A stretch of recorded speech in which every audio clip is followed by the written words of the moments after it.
Prisinvändningen hanterar vi separat. Det är den vanligaste invändningen som förekommer i nästan alla kund- och förhandlingssituationer, så dyker priset upp förr eller senare. När ska man presentera priset då? Ja, min rekommendation är att göra det så sent som möjligt så att du har möjlighet att argumentera och motivera ditt pris om det krävs. Det vill säga att du kan väva in det i och förklara värdet och nyttan och alltihopa för din kund så att det inte hängs ut som en kostnad utan som en investering där man kan se avkastningen på investeringen. Det ger dig bättre förutsättningar att undvika en förhandling också. Så priset så sent som möjligt. En annan anledning till att jag tycker att man ska göra det så sent som möjligt är att prata pris tidigt i ett möte är helt ointressant innan vi vet om vi är intresserade av att göra affärer med varandra.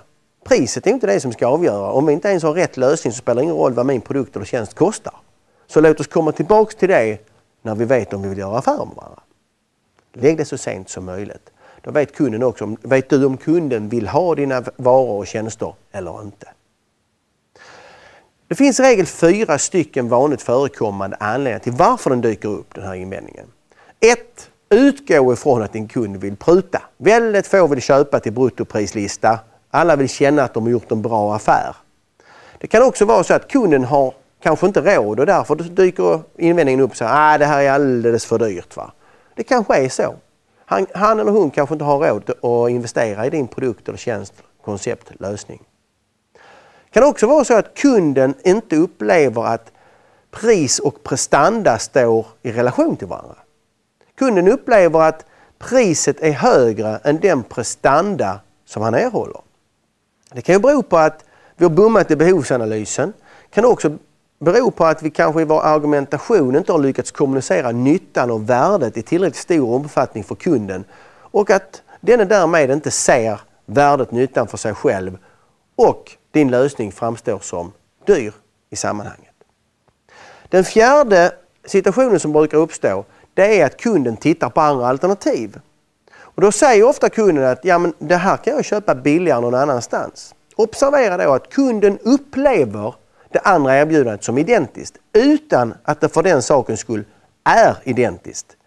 Du kanske kan se skillnaderna men kanske inte kunden upplever dem. Det är viktigt för dig att konkretisera och säga jämför kunden verkligen äpple med äpplen eller är det äpple med päron? Be att få titta på det andra förslaget. Be att få kolla på den andra offerten och se om det finns några skillnader så att du kan tydliggöra detta för din kund. I annat fall så finns det en frågeställning som du kan ställa till din kund som är oerhört kraftfull. Och det är följande fråga. Okej, kära kund, om vi nu utgår från att de här förslagen är identiska. Om det nu vore så att de också hade samma pris, de här lösningarna. Vilken av lösningarna skulle du valt då? Och vad som händer då det är att kunden motiverar för sig själva och säger ja men då skulle jag valt dig. Jaha, varför det? Jo, därför att ni har ju... Och då kommer han med precis de argumenten som är viktiga och varför han helst vill göra affär med dig. Om kunden däremot säger att då skulle jag valt den andra så spelar faktiskt inte priset någon roll längre. Även om du går ner i pris så kommer du ändå inte få affären. Så ställ frågan till kunden. Om det vore identiska lösningar till identiskt samma pris, vem skulle du valt då? Och säger han då dig, så ställ frågan. Varför det? Någonting annat som du måste tänka på innan du går in i till exempel en förhandling och ska diskutera pris, det är att du har klart för dig ditt lägsta pris. Och du har stämt av det kanske din närmsta chef så du vet vilket förhandlingsutrymme du har. Det andra är att du också funderat igenom när kunden vill pruta med dig. Vilka motprestation kräver du tillbaks från kunden? Det gäller att man har klart för sig de här förutsättningarna innan man går in. För annars känner kunden av din osäkerhet och att du är dåligt förberedd och kommer försöka utnyttja den situationen och prisförhandla ytterligare med dig. Så förbered dig väl innan du går in.